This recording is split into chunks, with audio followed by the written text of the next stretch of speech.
Olá, hoje nós vamos falar sobre a cadeia de valor do melhoramento genético de organismos aquáticos. Esse termo cadeia de valor não é muito comum dentro das disciplinas na área de zootecnia, especialmente até mesmo no melhoramento genético, mas é um conceito que vai nos ajudar bastante no entendimento dos processos, dos atores, dos pontos críticos e das etapas e das ações que podem ser conduzidos e que são fundamentais para a execução de um programa de melhoramento genético. Para a gente começar, vamos apresentar uma definição desse termo que vai ser trabalhado hoje.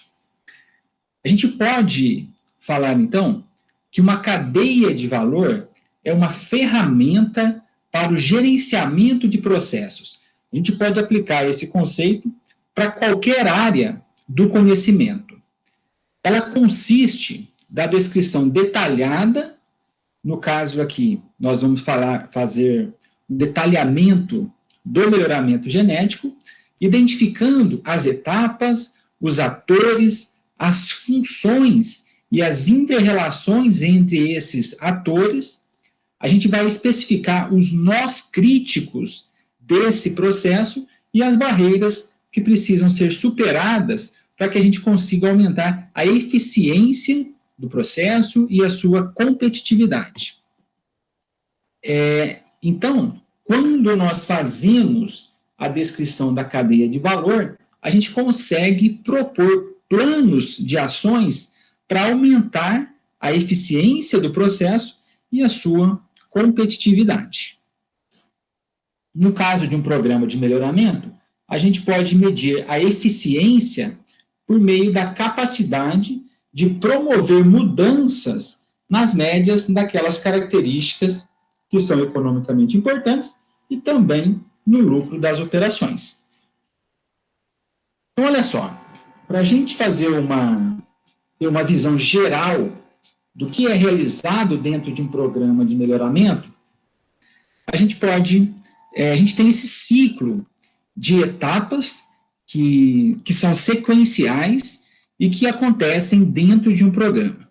A gente vai apresentar um pouco mais de detalhes a respeito de cada uma dessas etapas.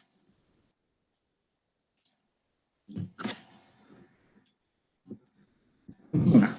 Essa primeira etapa aqui, a gente começa por ela apenas por uma questão didática, ela consiste da obtenção de reprodutores para a reposição do plantel.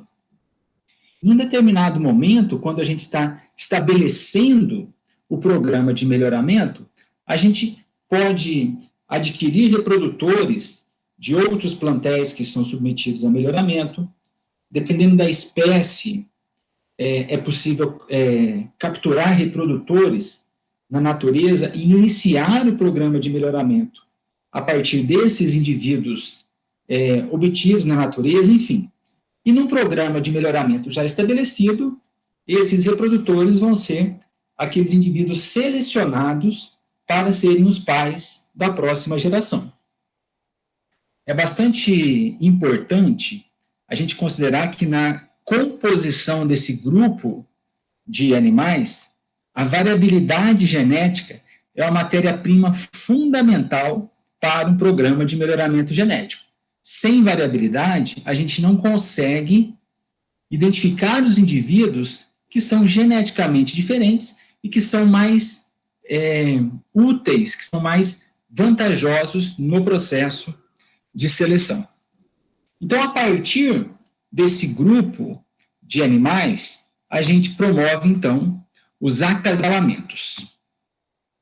Os acasalamentos são as formações dos casais para a reprodução, e eles são definidos de forma a explorar a variabilidade genética e evitar o aumento do coeficiente de endogamia e, consequentemente, os efeitos deletérios da depressão endogâmica. Esse termo também vai ser trabalhado ao longo do nosso curso. Bom, definidos os acasalamentos executados e nascidos os indivíduos que vão ser, então, os candidatos à seleção, nós precisamos, para que isso aconteça de maneira adequada dentro de um programa de melhoramento, é fundamental realizar o controle de pedigree, que é feito na etapa dos acasalamentos, a identificação individual dos animais. Nós vamos perceber que isso aqui é um nó crítico do melhoramento genético, porque não é tão simples fazer a identificação, mas nós temos ferramentas importantes para isso, e, além de tudo, criar esses animais, esses candidatos à seleção, em condições compatíveis com as condições dos sistemas comerciais. Então, se a gente está desenvolvendo um material genético para produção em sistema de biofloco, por exemplo, esses candidatos à seleção, que fazem parte do núcleo de seleção em um programa de melhoramento, eles podem ser criados em sistemas de biofloco também, que são compatíveis com os sistemas que vão ser utilizados comercialmente para a engorda dos animais. Nesses candidatos à seleção, a gente faz a mensuração dos fenótipos para aquelas características que são economicamente importantes, a gente controla o pedigree. Em determinados programas de melhoramento, já é possível fazer a genotipagem dos indivíduos e incorporar esses genótipos no processo de avaliação genética. Nós vamos ver isso ao longo da nossa disciplina, especialmente na parte de avaliação genética e na última unidade, que é sobre genômica. Bom, a gente mede, então, aquelas características que são economicamente importantes.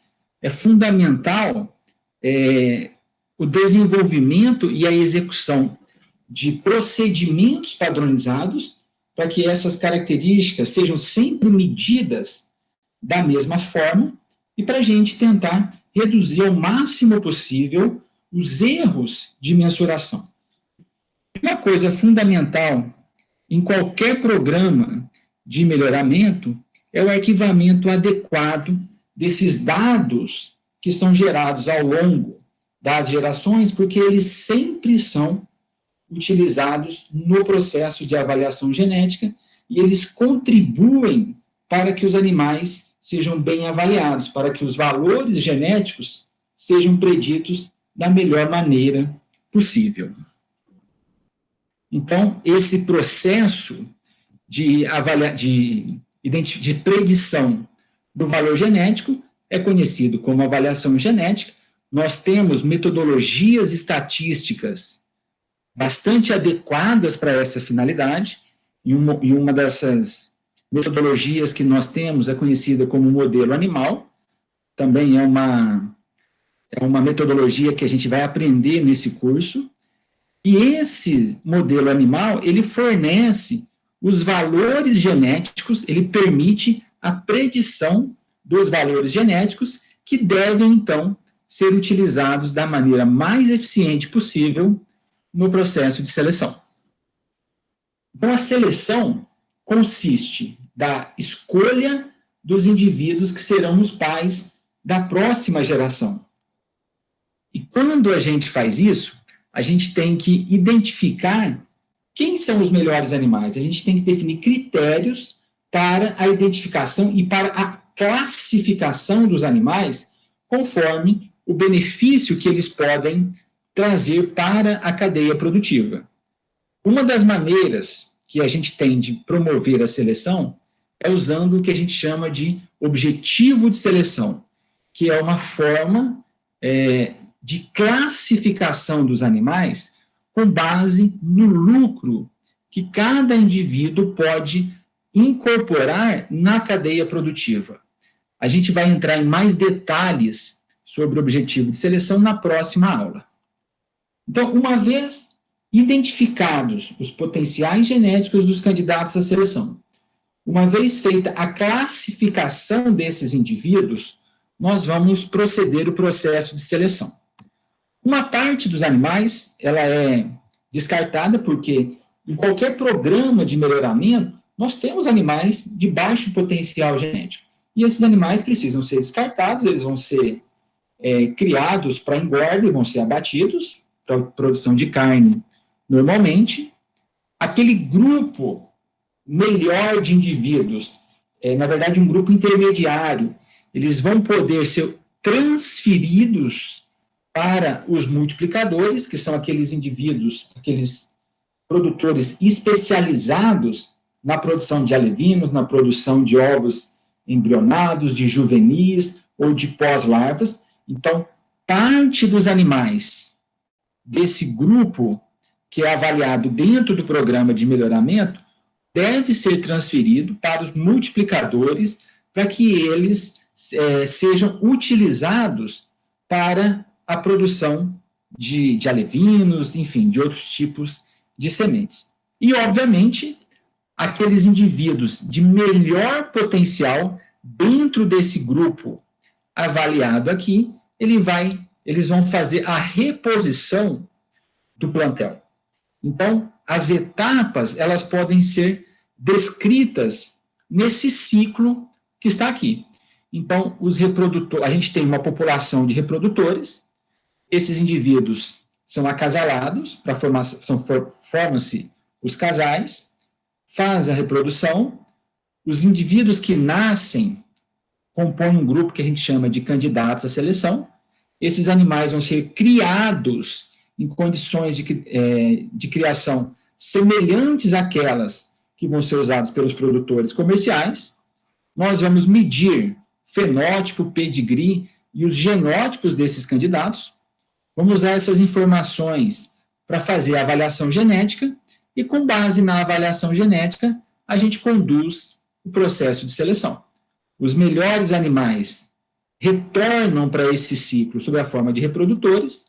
Outros indivíduos de bom valor genético, mas que não são os mais bem ranqueados, eles vão ser utilizados para reprodutores. Lembrando, são indivíduos de alto valor genético, mas que ainda não têm um valor genético tão alto para ser utilizado no processo de reposição. Obviamente, se a gente não transfere os melhores animais para esse extrato, a gente vai prejudicar o desenvolvimento do nosso projeto. Então, os melhores animais sempre são reincorporados no processo, alguns indivíduos são transferidos para os multiplicadores, e outros animais, aqueles de potencial genético baixo ou ruim, são automaticamente descartados. Então, essas etapas precisam ser descritas, elas são fundamentais na obtenção, na descrição da cadeia de valor. Além das etapas, a gente precisa descrever os atores que estão envolvidos. Para a gente fazer essa descrição dos atores, é bom a gente lembrar da última aula quais são os atores da cadeia produtiva.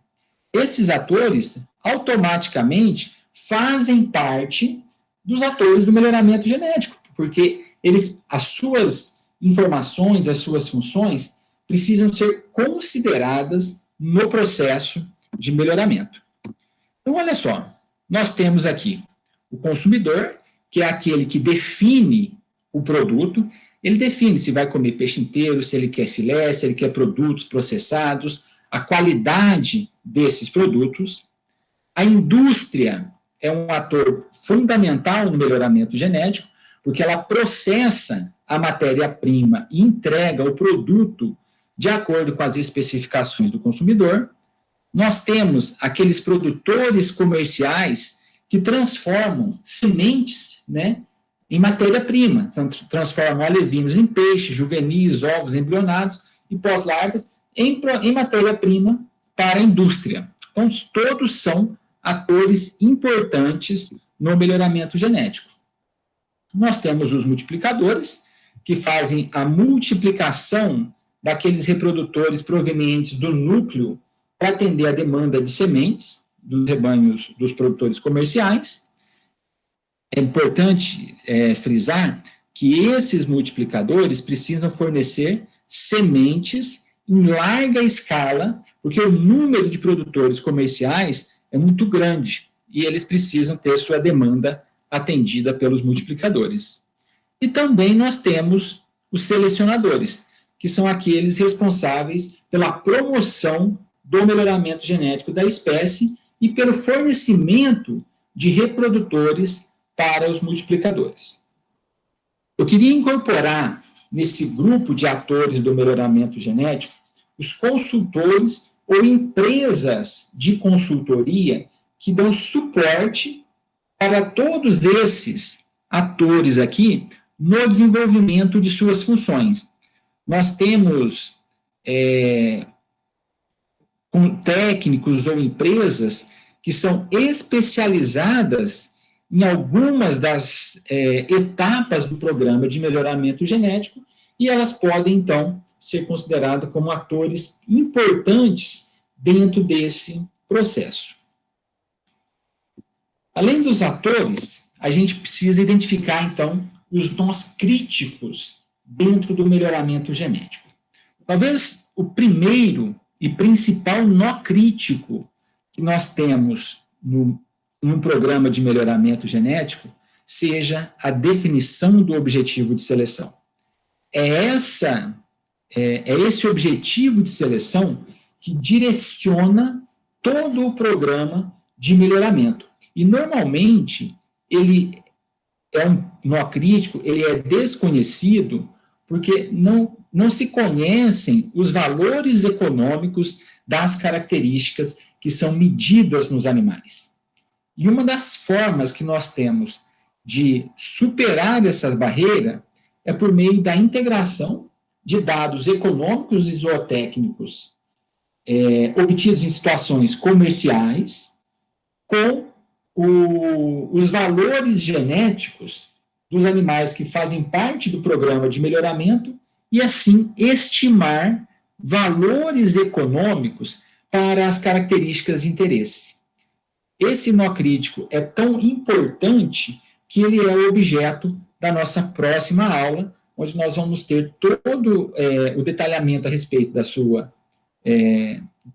caracterização, dos seus conceitos e de etapas importantes para a sua definição. Um outro nó crítico, bastante comum em programas de melhoramento de organismos aquáticos, é a identificação individual. Essa etapa é importante para que a gente consiga, ao longo do processo, identificar as diferenças entre os indivíduos. A gente mede o fenótipo e a gente precisa, para cada fenótipo, ter um indivíduo, porque esses dados são importantes na avaliação genética e na predição dos valores genéticos. O que é uma barreira para essa identificação individual?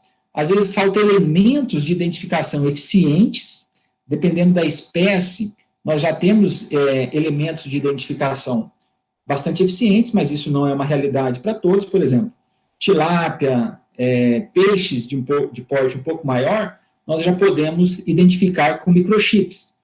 Mas algumas espécies, por exemplo, como o camarão, a identificação individual ainda é um grande desafio. Porque se você coloca, por exemplo, uma etiqueta na pele dos candidatos à seleção, aquele indivíduo pode perder essa etiqueta. Então, a gente tem que desenvolver ferramentas ou procedimentos de identificação eficientes para que haja o acompanhamento do desempenho daquele indivíduo até a idade adulta.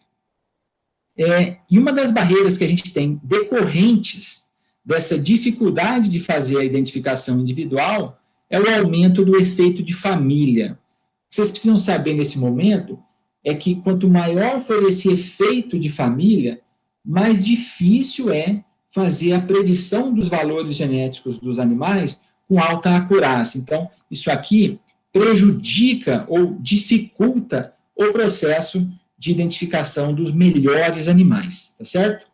O que a gente pode fazer para superar essas barreiras? Principalmente no caso da identificação e do efeito de família, a gente às vezes forma grupos com indivíduos de uma única família, por exemplo, grupos de irmãos completos.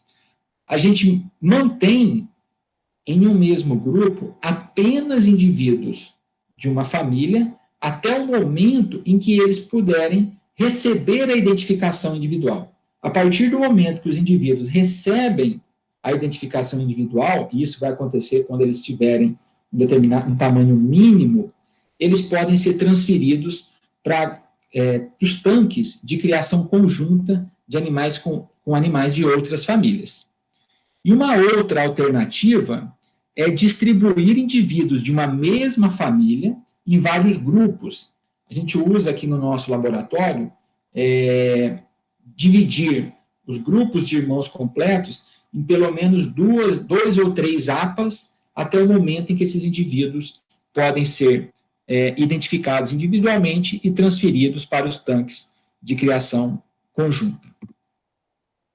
A fenotipagem também é um nó crítico dentro de um programa de melhoramento, principalmente para algumas características relacionadas com o consumo de alimento e com reprodução.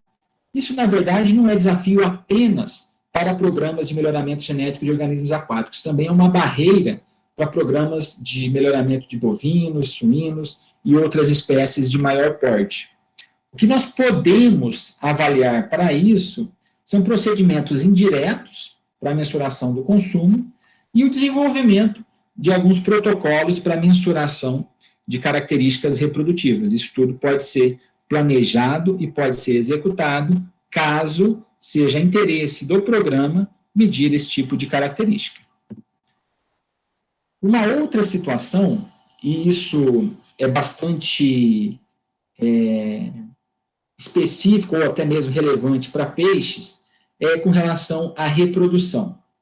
Nós temos espécies de desova total que se reproduzem apenas uma das épocas do ano, e isso faz com que a produção de alevinos fique concentrada em uma determinada época do ano. Isso pode prejudicar, pode trazer prejuízos ou dificuldades para todas as etapas que acontecem para frente, porque a oferta de peixe no mercado, ela precisa ser constante ao longo do ano. E se a gente oferece alevinos uma única vez, que é logo após o período de reprodução dessas espécies, a gente pode ter problemas de constância na oferta de produtos, e isso não é desejável na cadeia de produção. Então, o que é possível ser feito é sincronizar as atividades do programa de melhoramento de acordo com o comportamento reprodutivo da espécie e até mesmo desenvolver protocolos de desova induzida.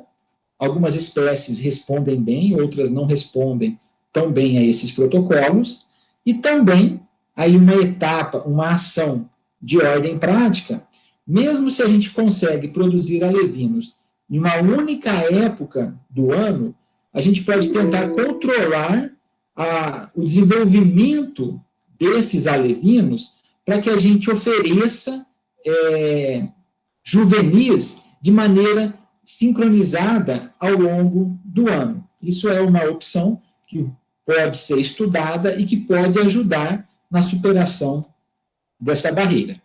Uma outra barreira é, para algumas espécies, a maturidade sexual tardia.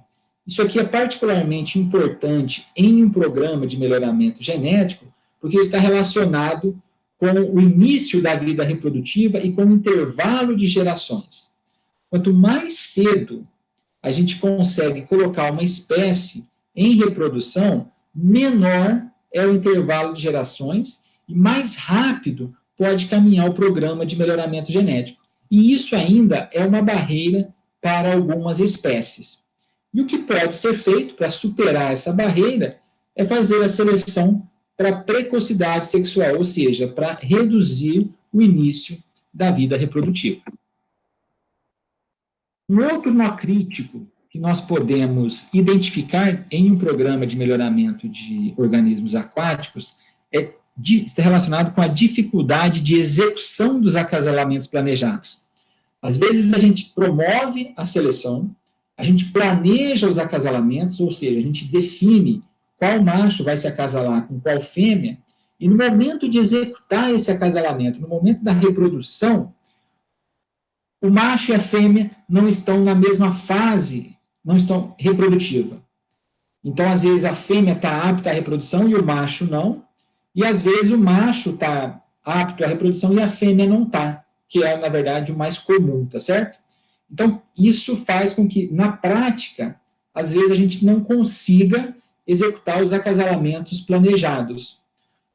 A gente pode, para tentar superar essa barreira, tentar melhorar a eficiência dos processos de sincronização, também varia muito de uma espécie para outra, ou, quando a sincronização não for a melhor opção, a gente pode trabalhar com opções de acasalamento. Então, ao invés de deixar uma única opção, aquele macho pode se acasalar apenas com aquela fêmea e vice-versa, a gente pode propor alternativas, pode propor opções de acasalamento para que, se eu não conseguir executar uma delas, eu tenha uma outra opção.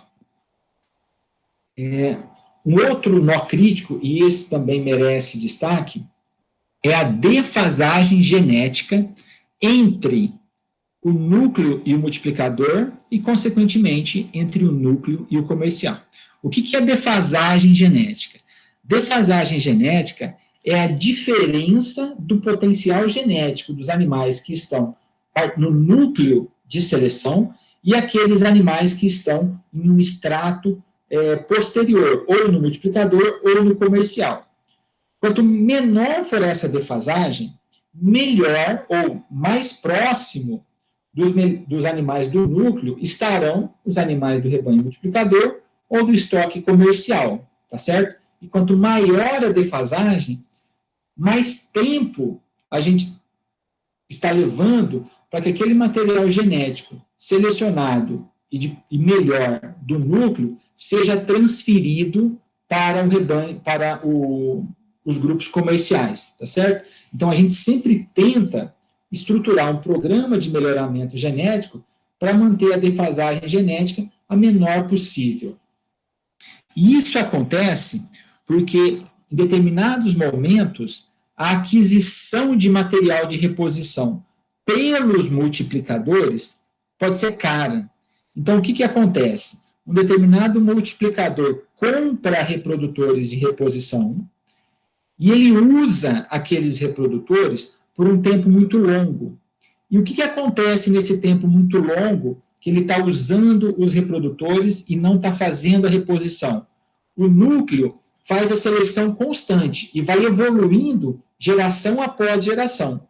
Se o multiplicador demora para adquirir reprodutores de melhor potencial genético, há uma demora para transferir material genético melhorador para o extrato de multiplicador e, consequentemente, para o comercial. Isso faz com que a defasagem genética seja alta. Uma outra barreira que acontece nesse ponto é quando alguns multiplicadores eles tentam simular um núcleo de seleção. E aí eles fazem a reposição dos seus reprodutores com o material genético que eles mesmos produziram. Mas vejam, se eles não tiverem um processo de seleção com todas aquelas etapas, com todos esses cuidados que nós estamos falando, bem definidos, eles não conseguem agregar valor ou promover o melhoramento genético. E aí eles vão estar transferindo sementes para os produtores comerciais com potencial genético duvidoso ou, pelo menos, desconhecido, tá certo? Então, uma das ações que pode ser feita para superar essa barreira é haver maior integração entre esses elos, núcleo de seleção e multiplicadores, e também haver um alinhamento entre eles para que haja sempre renovação dos reprodutores nos multiplicadores, para que esses reprodutores sejam sempre os melhores dentro daquele grupo que é destinado a essa finalidade. Um outro ponto crítico e que merece atenção é com relação à sanidade. Acontece muito, principalmente dos multiplicadores para os rebanhos, os produtores comerciais, transferência de material genético.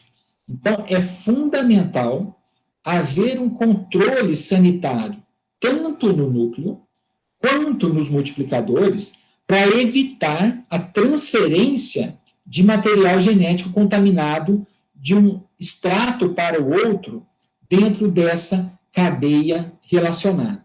E isso pode ser feito, pode ser mitigado com a realização de diagnósticos para doenças e parasitas, com o desenvolvimento de protocolos sanitários bem rigorosos. Isso é fundamental para garantir a segurança dentro da cadeia de produção de qualquer espécie, tá certo? Então, isso é algo, a gente às vezes pensa em melhoramento e tenta, e às vezes acaba não dando importância no processo de melhoramento para outros insumos. E a gente está vendo que sanidade é um insumo fundamental para o melhoramento, reprodução é um insumo fundamental para o melhoramento, nutrição, sistema de produção, são insumos fundamentais e que sempre precisam estar integrados dentro de um programa de melhoramento. Certo? Para a gente finalizar esse conteúdo, queria reforçar com vocês que esse conceito de cadeia de valor, que pode ser aplicado em qualquer processo, ele pode agregar muito, ele pode ser fundamental para o desenvolvimento de programas de melhoramento genético. A gente viu que por meio dessa ferramenta de cadeia de valor, a gente consegue identificar tudo que precisa acontecer dentro de um programa de melhoramento, o que cada ator tem que fazer, o que é nó crítico, o que é barreira, como que a gente faz para superar isso, graças à aplicação desse conceito de cadeia de valor. É fundamental, sem qualquer dúvida, que todos os atores envolvidos precisam estar alinhados, eles precisam entender que fazem parte de uma mesma cadeia produtiva e que um depende do outro. Esse compartilhamento de objetivos, esse